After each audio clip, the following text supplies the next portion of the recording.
Hello students, myself Hema Marwa is here again to interact with you for the second chapter in chemistry titled Physical and Chemical Changes in the book referred Essential ICSE Chemistry for Class 7. Hope you will upgrade your knowledge in chemistry through my video. Students, as you know, I am going to introduce you about physical and chemical changes. The first word clicked in our mind is what is a change. So here I am going to explain you what is a change in chemistry.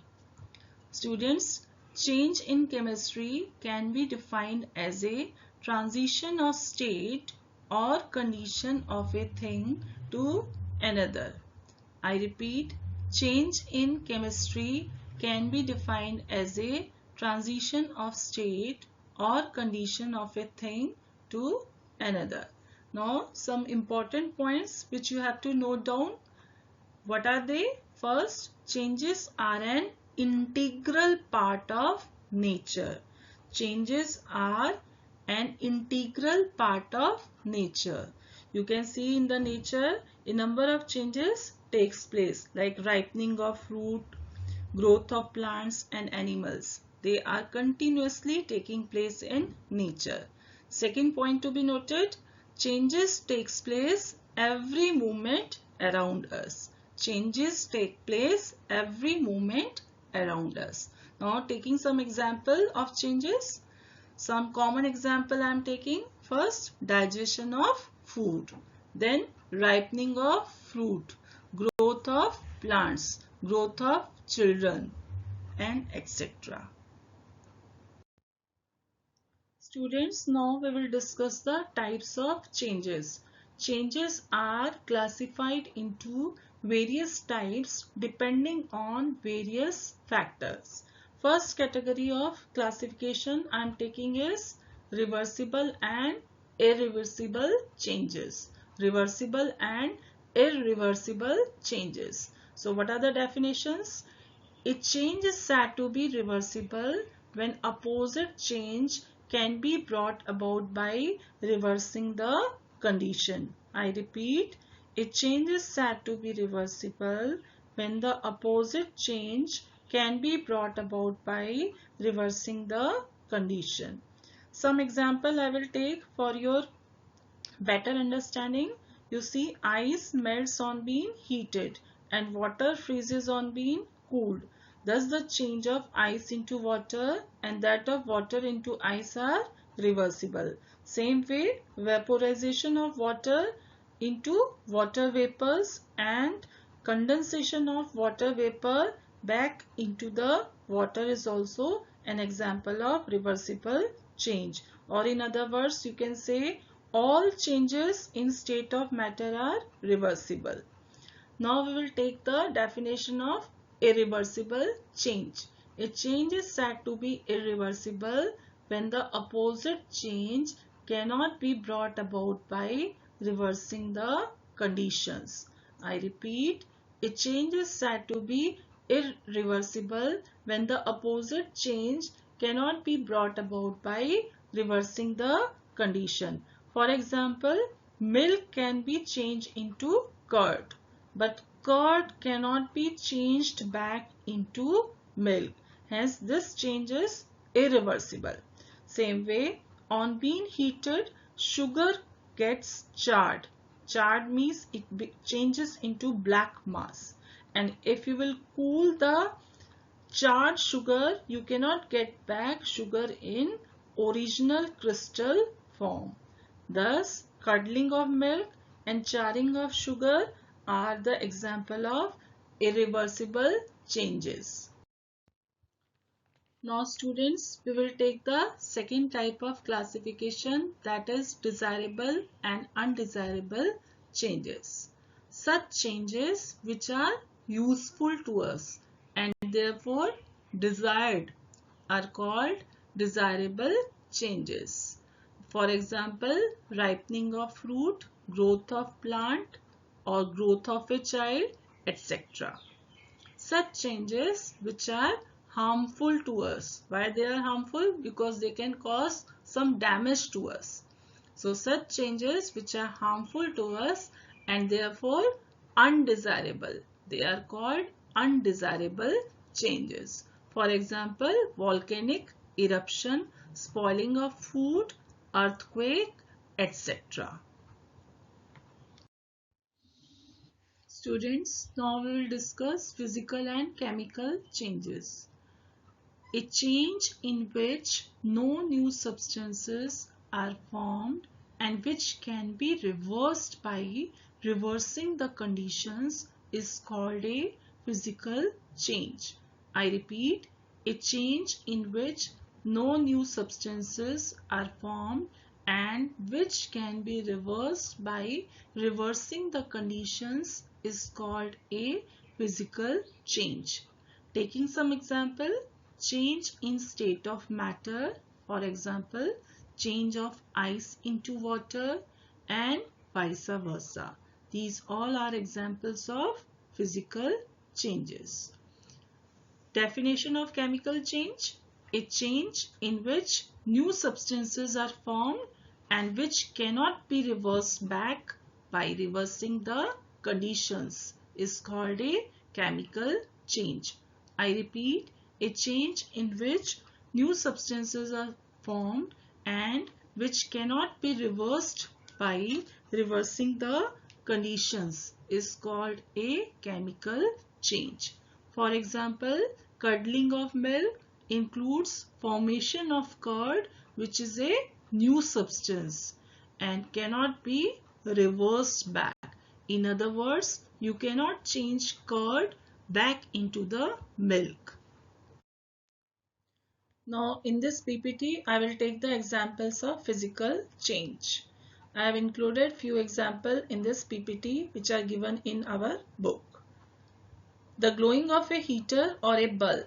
An electric heater or a bulb glows when electric current is passed through it, but glow vanishes when current is switched off. I repeat, an electric heater or a bulb glows when electric current is passed through it, but glow vanishes when current is switched off. Second example is of freezing of a liquid, and I am taking water as an example of a liquid. On being cooled to 0 degrees Celsius, water freezes to give ice. On being cooled to 0 degrees Celsius, water freezes to give ice. Ice melts back into water on heating. So this change is physical change because we have reversed the condition and we are getting the original substance. Third example which I am taking in this slide is sublimation. All of you have covered the sublimation in the class 6, but for your recall, I am writing the definition again. In sublimation, some solids directly form vapor without melting. When cooled, the vapors are directly changed into solid. So this change is also a physical change. Fourth example, dissolution of a substance in a liquid. There are some substances which are being dissolved easily in the water. What are they? Sugar, salt, glucose are some substances which can be dissolved in water. Hence, dissolution of a substance in a liquid is also an example of physical change. Students, continuing the example, I will take evaporation and drying of cloths in this PPT. But before, I would like to explain the definition of solute and solvent, as they are very important when we are discussing the dissolution of substances in a liquid. Such substances that dissolve are called solute. Such substances that dissolve are called solute, whereas the liquid in which these get dissolved is called solvent. For your better understanding, I would like to give you the example of lemonade. Nowadays summers are going on and we are enjoying the lemonade. So we are taking water, and in water we are mixing sugar crystals, some salt crystals, and then lemon extract. So all these three substances, that is the sugar, salt and lemon extract, they are called solute, and the liquid which we are taking is water, that is called solvent. Now point to be noted, when a solid dissolves in a liquid, the volume of the liquid does not change. This is very important point. So pen down this in your notebook. When a solid dissolves in a liquid, the volume of liquid does not change. Now taking other examples regarding physical change, evaporation and boiling of a liquid is also an example of physical change. Evaporation and boiling of a liquid is also an example of physical change, as it involves changing of liquid into vapors and cooling down of vapors again to liquid under condensation process. Students, now we will take the examples of chemical changes. Burning of coal or wood is an example of chemical change. Coal mainly contains carbon which combines with oxygen to form carbon dioxide, which is a gas. You cannot convert carbon dioxide back into the coal. Hence, this changes chemical change. Rusting is also an example of chemical change, as it involves deposition of reddish brown layer over iron objects when they are exposed to air and moisture. I repeat, rusting is also an example of chemical change, as it involves the deposition of reddish brown layer over iron objects when they are exposed to air and moisture. The process of rust formation cannot be reversed back to iron by reversing the condition. It cannot be reversed back. I repeat, cooking of food and digestion are also examples of chemical change, as new substances are formed in cooking and digestion which cannot be reversed back. Continuing the previous PPT, I would like to take some more examples for your convenience. Boiling of an egg is also an example of chemical change. I repeat, boiling of an egg is also an example of chemical change, as when we boil egg, the yellow yolk and the liquid get hardened, which results into hard mass. Fermentation is a process in which a sugar solution changes into alcohol in the presence of enzymes with the production of carbon dioxide. Hence, fermentation is also a chemical change. Respiration and photosynthesis are other examples of chemical change which you have read in previous class. I repeat, respiration and photosynthesis are also examples of chemical change which you have already covered in previous class.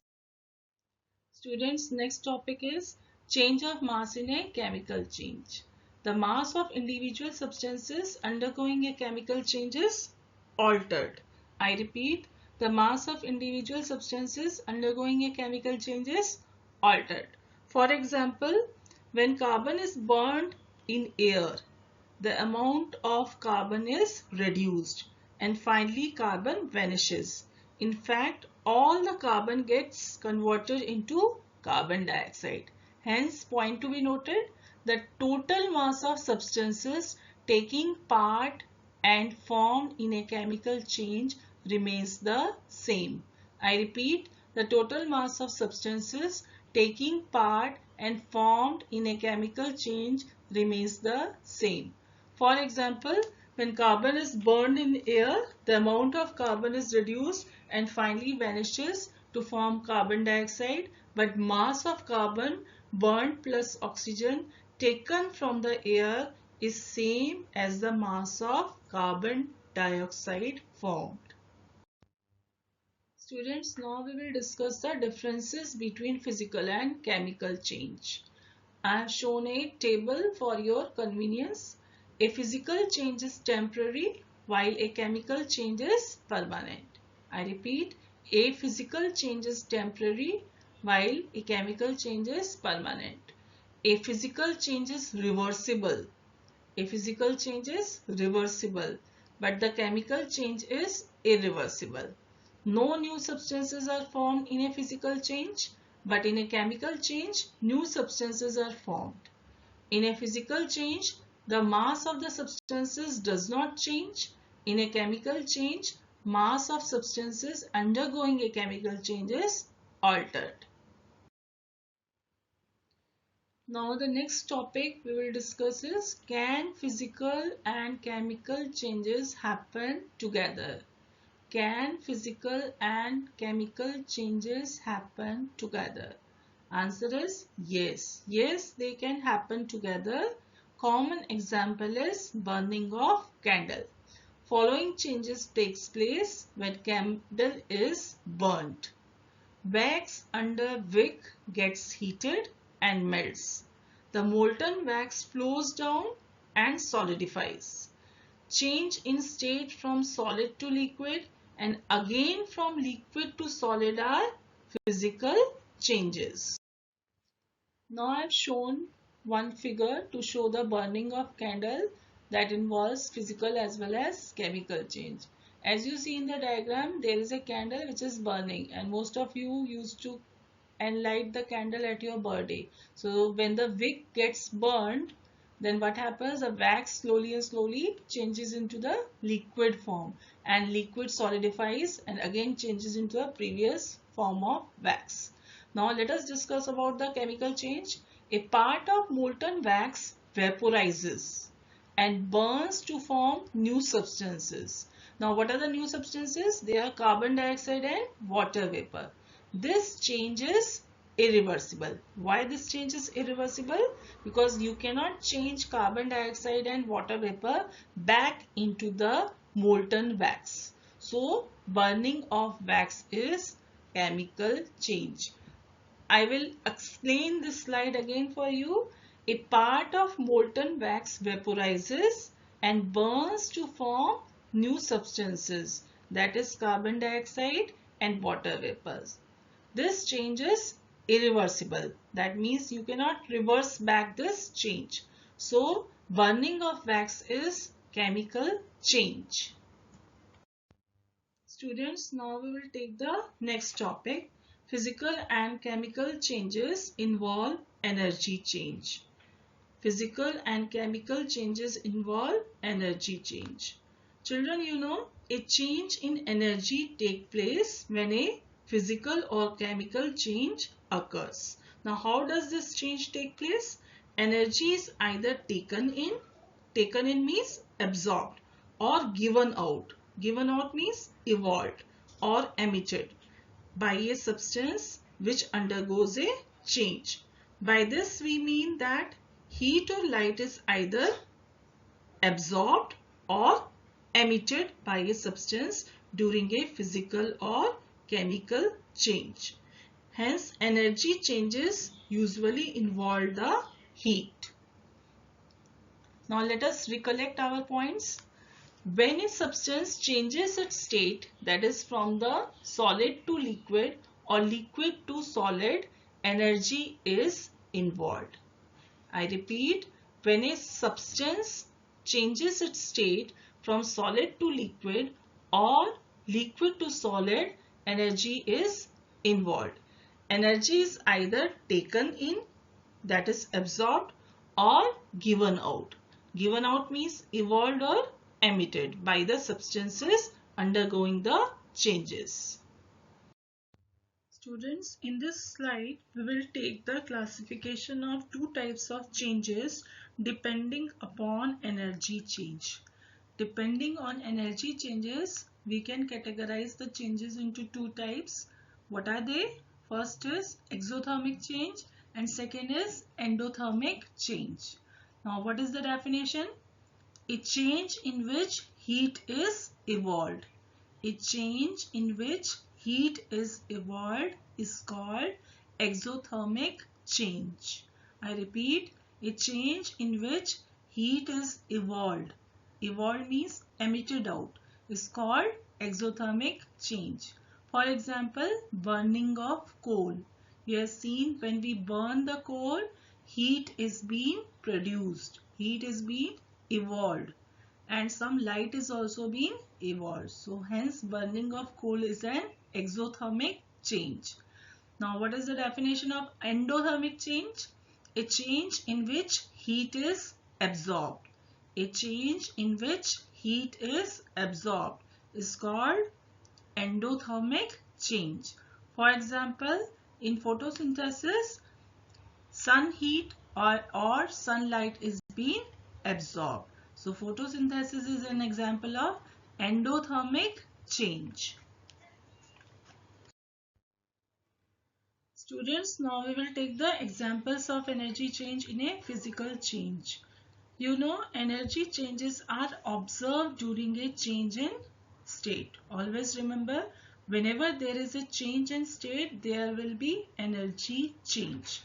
So, a solid has to be heated in order to melt. In other words, a solid absorbs heat in order to melt. For example, ice, sulfur, iron, etc. absorbs heat. Similarly, a liquid absorbs heat in order to change into vapors. I repeat, this point is very important. A solid has to be heated in order to melt.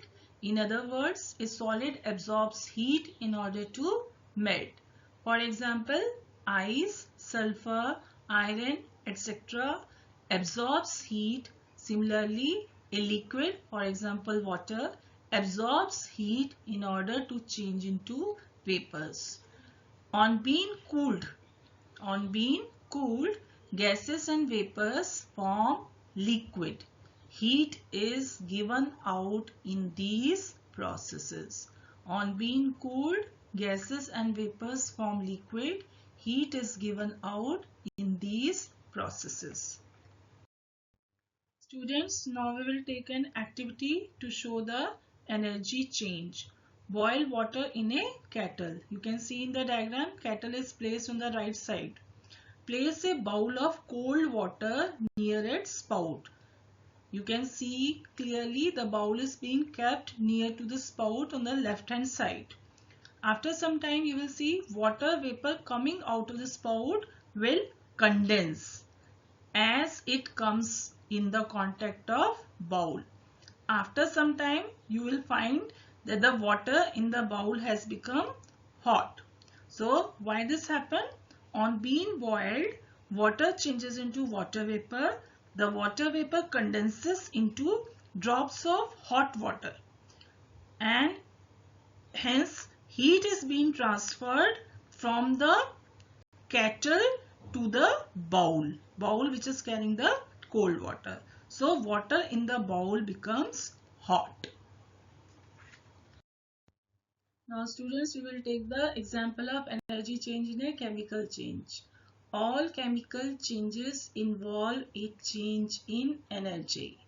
Note it down, all chemical changes involve a change in energy. For example, burning. When a coal or the wood is burnt, both heat and light are emitted. Burning is an exothermic process. Why it is an exothermic process? Because it involves the evolution of heat and light. So for your convenience, I have shown a diagram of burning matchstick. You see, in everyday use, we are using the matchstick, and when we burn the matchstick, we can clearly see the heat, we can feel the heat and light. So burning of matchstick is an example of exothermic change. Now we will take another example to show the example of energy change in a chemical change, slaking of lime. Quicklime is calcium oxide. Quicklime exothermically reacts with water. The reaction is exothermic as heat is evolved when water is added. With a larger amount of water, a thick white paste of slaked lime is formed. Slaked lime is calcium hydroxide. This process is called slaking of lime. Hence, flaking of lime is also an example of exothermic change. Now students, I will take the last example which is given in our book, that is the photosynthesis. I know all of you know the photosynthesis as you have covered in the class 6. So let us recollect. Photosynthesis in the green plant take place only in the presence of sunlight. Chlorophyll, the green pigment of leaves, absorbs sunlight and helps the plant produce glucose and oxygen from water and carbon dioxide. Therefore, photosynthesis is also a chemical change which involves absorption of sunlight. Hence, this is an endothermic change. Students, now I conclude my presentation by asking few short answer questions. First, what are reversible changes? Second, what are irreversible changes? Third, define physical changes. Fourth, define chemical changes. Fifth, define an exothermic change. Now last, define an endothermic change. Hope you will watch my video again and again and pen down the answers of these questions positively in your copy. Thanks and God bless you all.